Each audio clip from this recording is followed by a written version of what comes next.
राधे राधे, जय माता की भक्तों।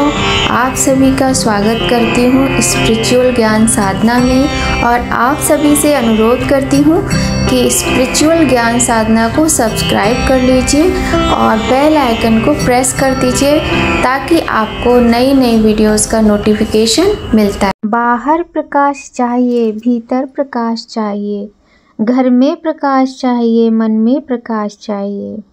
सूर्य चंदा है नहीं इस रात में तो क्या हुआ, दीपकों को उभर कर जगमगाना चाहिए। जय माता की राधे राधे भक्तों, कैसे हैं आप सभी लोग। आशा करते हैं सभी लोग बहुत अच्छे होंगे। बताने के लिए कमेंट में जय माता की राधे राधे अवश्य ही लिखिएगा। तो भक्तों, आज की वीडियो बहुत ही महत्वपूर्ण वीडियो है। आज की वीडियो में हम बात करेंगे धनतेरस के त्यौहार के विषय में। धनतेरस बहुत बड़ा त्यौहार है। ये कार्तिक मास का जो महीना है अत्यंत पावन महीना है और पूरे महीना ही त्यौहार पूजा पाठ से भरा हुआ है। और इसी त्यौहार में 5 दिनों का उत्सव आता है। 5 दिन धनतेरस, नरक चतुर्दशी या रूप चौदस, गोवर्धन पूजा, भाई दूज, दीपावली, कितने बड़े बड़े त्यौहार लगातार 5 दिवसीय ये जो त्यौहार मनाए जाते हैं वो इसी महीने में आते हैं। तो कार्तिक का पूरा महीना ही बहुत ही पावन, पवित्र और दैवीय है।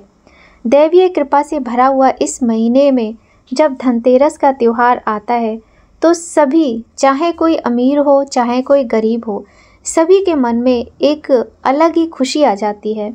तो चलिए, बातें बहुत हो गई हैं, अब बात करते हैं धनतेरस त्यौहार के विषय में कि धनतेरस पर खरीदारी का शुभ मुहूर्त क्या रहेगा और यदि हमारे पास बहुत अधिक पैसा नहीं है, धन की कमी है, तो हम किस प्रकार से धनतेरस का त्यौहार मनाएं जो कि हमसे माता लक्ष्मी प्रसन्न हो। तो चलिए प्रारंभ करते हैं आज की बहुत ही सुंदर सी वीडियो। धनतेरस का त्यौहार दीपावली से 2 दिन पहले मनाया जाता है। यह त्यौहार खुशहाली, समृद्धि और सेहतमंद जीवन का प्रतीक माना जाता है। हिंदू पंचांग के अनुसार धनतेरस का त्यौहार कार्तिक मास की त्रयोदशी तिथि को मनाया जाता है। इस दिन प्रथम पूज्य गणेश जी, माता लक्ष्मी के साथ साथ भगवान धन्वंतरी तथा कुबेर जी की पूजा का विशेष महत्व होता है। कहा जाता है कि धन त्रयोदशी के दिन भगवान धन्वंतरी अपने हाथों में अमृत कलश लेकर प्रकट हुए थे। उत्तम स्वास्थ्य की कामना के लिए भी ये दिन बहुत महत्वपूर्ण है। धन धान्य सुख समृद्धि की प्राप्ति के लिए भी ये दिन बहुत अधिक महत्वपूर्ण है। धनतेरस हमारे जीवन का अत्यंत महत्वपूर्ण त्यौहार माना जाता है। धनतेरस का त्यौहार वर्ष 2024 में 29 अक्टूबर 2024 को मनाया जाएगा। इसे धन त्रयोदशी के नाम से भी जाना जाता है। तेरस का अर्थ हिंदू कैलेंडर की 13वीं तिथि है। इस दिन भगवान धन्वंतरी की पूजा की जाती है और इस दिन कुबेर माता लक्ष्मी के लिए बहुत अधिक महत्वपूर्ण माना जाता है। साथ ही प्रथम पूज्य गणेश जी महाराज की तो पूजा होती ही होती है प्रत्येक दिन। धनतेरस की त्रयोदशी तिथि अक्टूबर 29 को सुबह 10:31 से प्रारंभ हो जाएगी, जो 30 अक्टूबर दोपहर 1:15 तक समाप्त हो जाएगी। इस दिन प्रदोष काल शाम 5:38 से रात 8:13 तक रहेगा। धनतेरस के लिए 29 अक्टूबर को गोधूली काल का समय 6:31 से रात 8:31 तक रहेगा। यानी धनतेरस के पूजन के लिए 1 घंटा 42 मिनट का समय रहेगा। धनतेरस के दिन त्रिपुष्कर योग बन रहा है, जिसमें खरीदारी करना अत्यंत शुभ माना जाता है। पहला खरीदारी मुहूर्त 29 अक्टूबर की सुबह 6:31 से 10:31 तक रहेगा। वहीं दूसरा मुहूर्त दोपहर 11:42 से 12:27 तक रहेगा। और हम तो कहते हैं पूरे दिन खरीदारी कीजिए, क्योंकि धनतेरस का दिन है और ये जो तिथियां होती हैं अपने आप में निराली और अत्यंत शुभ होती हैं। हाँ, लेकिन पूजा का समय थोड़ा सा ध्यान रखिएगा कि आपको पूजा किस समय करनी है। और आप सभी जानते होंगे कि धनतेरस के दिन सोना, चांदी, बर्तन, गहने और जो भी दिवाली की पूजा से संबंधित सामग्री होती है, वह सारा सामान खरीदने का विशेष दिन होता है, विशेष महत्व होता है इस दिन। मान्यता है कि इस दिन जो भी चीज़ें खरीदी जाती हैं वह घर में समृद्धि और धन का आगमन करती हैं। कुछ लोग इस दिन नए वाहन, संपत्ति और अन्य महत्वपूर्ण चीज़ों की भी खरीदारी करते हैं। इसके साथ ही आज के समय में इलेक्ट्रॉनिक्स और नए उपकरण भी धनतेरस पर खरीदना शुभ माना जाता है। धनतेरस पर सोने और चांदी के या फिर स्टील के बर्तन की खरीदारी करनी चाहिए। इसके साथ ही भगवान धन्वंतरी और माता लक्ष्मी की पूजा करनी चाहिए। घर की साफ सफाई और सजावट बहुत अधिक आवश्यक है। सजावट तो देखिए जैसा हो वैसा करें, लेकिन साफ सफाई तो अत्यंत आवश्यक है। धनतेरस के दिन किसी से पैसा उधार नहीं लेना चाहिए और ना ही किसी को पैसा उधार देना चाहिए। इस दिन अशुद्ध स्थानों पर पूजा नहीं करना चाहिए। इसके साथ ही क्रोध और नकारात्मकता से भी दूर रहना चाहिए। घर में किसी प्रकार का कलह कलेश नहीं करना चाहिए। यदि आपके घर में बहुत अधिक कलह होती है तो किसी भी तरह उस दिन आप लोग अपने आप को थोड़ा सा नियंत्रण में रखें और घर में सुख शांति बनाकर रखें, क्योंकि जहाँ सुख शांति और समृद्धि होती है, जहाँ प्रेम होता है, वहीं माता लक्ष्मी की कृपा बरसती है। यदि आप धनवान बनना चाहते, घर के गरीबी से संबंधित कष्टों से मुक्ति पाना चाहते, तो घर में सुख शांति का होना अत्यंत आवश्यक है। तो कुछ बातें हैं हम लोगों ने ये भी जान लिया कि धनतेरस कब है, और ये भी जान लिया कि खरीदने का मुहूर्त कितने बजे है और पूजा का मुहूर्त किस टाइम है। लेकिन मैं आपको यहाँ पर ये बताऊँगी कि धनतेरस जब से शुरू होगा, जो टाइम अभी हमने बताया है आपको, तब से लेकर आप पूरे ही दिन खरीदारी कीजिएगा। और क्योंकि ये जो तिथियाँ होती हैं अपने आप में बहुत अधिक महत्वपूर्ण होती हैं। तो अब हम बात कर लेते हैं यहाँ पर कि हमारे पास यदि धन की कमी है तो हम क्या खरीदें, कैसे पूजा करें और क्या ना खरीदें, क्योंकि कभी कभी हमसे बहुत सारी गलतियाँ भी हो जाती हैं ना, कि हम बेकार की चीज़ें खरीद लेते हैं जिनसे हमें फ़ायदा नहीं नुकसान होता है। तो चलिए बताते हैं। सबसे पहले देखिए, आज के दिन धनतेरस के दिन सोना चांदी का तो होता ही है बहुत अधिक महत्व, ठीक है, ये तो आपको ध्यान रखना है। तो यदि आपका इतना मतलब पॉकेट अलाउ करती है कि आप सोना चांदी खरीद सकते हैं, तो आप खूब सोना चांदी, हीरा जवाहरात जो भी है खरीद सकते हैं और अपने घर की बिटिया, बहू, पत्नी, माँ के लिए अवश्य खरीदें अगर आप इस तरह की चीज़ें खरीद रहे हैं। दूसरी बात, आप सोने के बिस्किट, चांदी के सिक्के वगैरह लेना चाहते तो वो भी ले लें। यहाँ पर आपको एक बात और भी बता देते हैं कि जब भी आप कॉइन लें तो एक कॉइन तो आप रखिए गणेश जी लक्ष्मी वाला, बाकी कॉइन आप गणेश लक्ष्मी वाले मत खरीदिए। क्योंकि देखिए, हम भगवान को अपने घर लाते हैं, हम खरीद कर तो ले आते हैं पर हम बेचते नहीं हैं। मान लीजिए भगवान न करे कभी आपको ज़रूरत पड़ जाए वो सब बेचने की, तो भगवान की जब तस्वीर उस पर बनी होती है तो हमें नहीं बेचना चाहिए, ठीक है।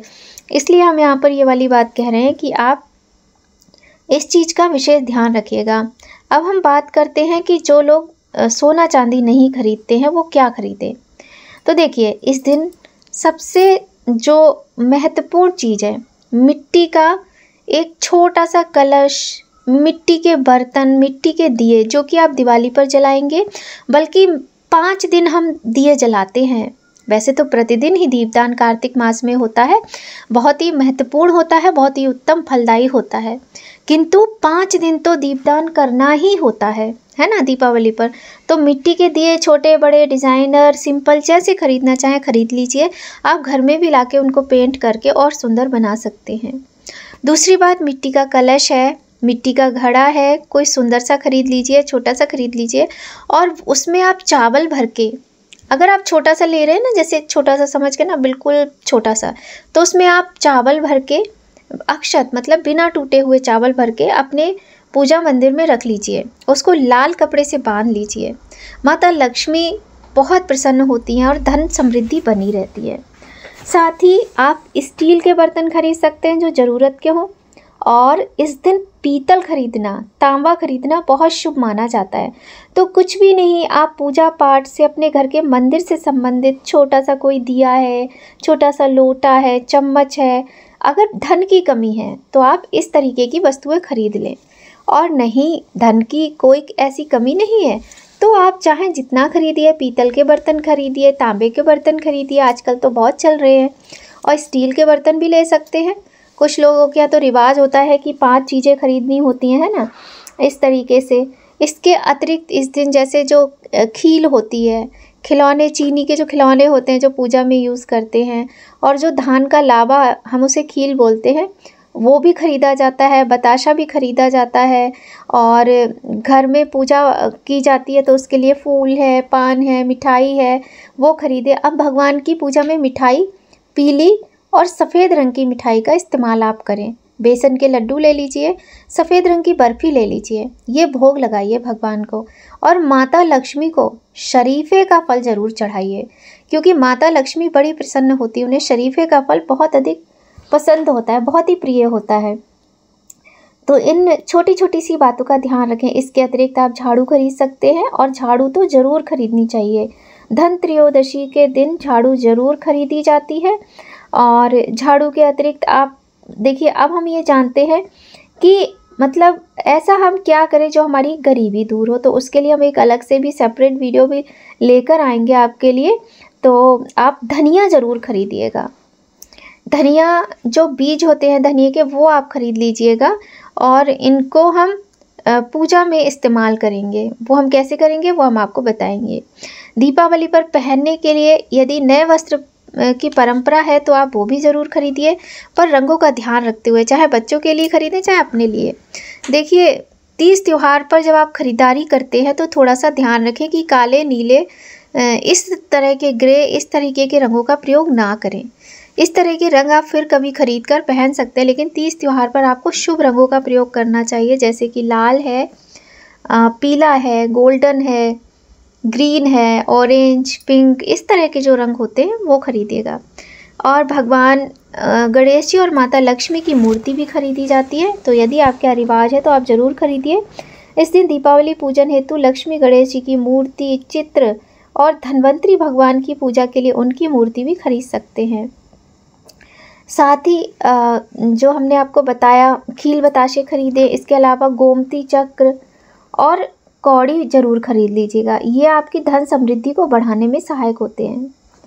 तो इस तरीके से आप दक्षिणावर्ती शंख भी खरीद सकते हैं, रुद्राक्ष की माला है, धार्मिक साहित्य है, नमक है, और यही सब चीज़ें आप खरीद लीजिएगा। तो आशा करते हैं आप लोगों को अच्छी जानकारी मिल गई होगी कि धनतेरस पर क्या खरीदें। अब हम बात करते हैं कि धनतेरस पर क्या नहीं खरीदें। ठीक है, तो देखिए, धनतेरस के दिन हमें लोहे की सामान को नहीं खरीदना चाहिए। जो सामान लोहे से बना है वो सामान नहीं खरीदना चाहिए। साथ ही धनतेरस के दिन कर्ज देना लेना दोनों ही मना होते हैं, नहीं करना चाहिए। इसके अतिरिक्त धनतेरस के दिन प्लास्टिक का सामान मत खरीदिए, काले नीले रंग की वस्तुएं मत खरीदिए। ये छोटी छोटी सी बातें हैं, यदि आप इनका ध्यान रखते हैं तो जीवन में अत्यंत खुशहाली आती है। बहुत ही शुभ रहता है ये चीज़ें खरीदना। और भगवान धन्वंतरी का पूजन अवश्य करें। पूजा के शुभ मुहूर्त में आपको पूजा करनी है, और पूजा कैसे करनी है वो भी हम आपको बताते हैं कि पहले स्थान को साफ कर लीजिए, वहाँ एक चौकी बिछाइए, चौकी पर लाल या पीला कपड़ा बिछा लीजिए, और उस पर गणेश जी, लक्ष्मी जी, भगवान धन्वंतरी और कुबेर जी की मूर्ति स्थापित कीजिए। उनको आसन भी देना है, अक्षत का या पुष्पों का आसन दें, उसके ऊपर ही उनकी तस्वीर या फिर प्रतिमा रखें। इसके अतिरिक्त आपके पास धन्वंतरी भगवान की अलग से प्रतिमा नहीं है तो आप जो भगवान विष्णु के आपके पास फोटो प्रतिमा हो उसी का प्रयोग आप कर सकते हैं। एक दीप जलाएं, चौमुखी दिया जलाएं, सरसों के तेल का दिया भी जला सकते हैं, पर एक आरती के लिए देसी घी का दिया अवश्य जलाएं। भगवान को भोग में आप मिठाई, मैंने अभी बताया, सफ़ेद और पीले रंग की मिठाई रखें, फल रखें, और दिया जलाकर भगवान को जल से अक्षत और कुमकुम, रोली, चंदन, हल्दी ये लगाएं, और भगवान के निमित्त जो भी आपकी कामना हो उसे बोलें। साथ ही भगवान के मंत्रों का उच्चारण करें, उनकी आरती करें, और बहुत अच्छे से अपने फैमिली के साथ बैठ के पूजा करें। इसी दिन से यम के निमित्त दिया जलाने की भी बात कही जाती है शास्त्रों में। तो 5 दिन तक भगवान यमराज का दिया अवश्य जलाना चाहिए। यमराज जी के दिए की पूरी जानकारी हम आपको नेक्स्ट वीडियो में देंगे। तो आज की वीडियो में बस इतना ही। और हाँ, भगवान धन्वंतरी की पूजा करना बिल्कुल भी मत भूलिएगा, क्योंकि भगवान धन्वंतरी धन, स्वास्थ्य और आयु के देवता माने जाते हैं। धन्वंतरी भगवान की विधि पूर्वक पूजा करने से जातक को मानसिक शांति प्राप्त होती है। बहुत ही सुंदर 5 दिवसीय उत्सव की शुरुआत होने वाली है और यह जो समय है ये भगवान को मनाने का समय है। तो आप भगवान को अपने तरीके से अवश्य ही मनाएं। तो चलिए, आज की वीडियो में बस इतना ही। जानकारी अगर आपको थोड़ी भी अच्छी लगे तो वीडियो को लाइक कर दीजिएगा। और हाँ, कार्तिक का महीना चल रहा है। कार्तिक महीने की पावन कथाएं, कार्तिक मास महात्म्य की पावन कथाएं प्रतिदिन हम आपको सुनाते हैं। यदि आपने नहीं सुनी हो तो आप चैनल पर चेक कर सकते हैं और सुन सकते हैं। किसी भी कारणवश नहीं सुनी हो तो कृपया ज़रूर सुनें, बहुत पुण्यदायी होता है। इसके अतिरिक्त अगर आपको वीडियो अच्छी लगे, थोड़ी भी हेल्पफुल लगे, तो वीडियो को लाइक करके चैनल को सब्सक्राइब ज़रूर कर लीजिएगा। तो चलिए, मिलते हैं आपसे नई जानकारी के साथ नया वीडियो में। आप सभी लोगों को आने वाले 5 दिवसीय महापर्व की हार्दिक शुभकामनाएं। जय माता की, राधे राधे।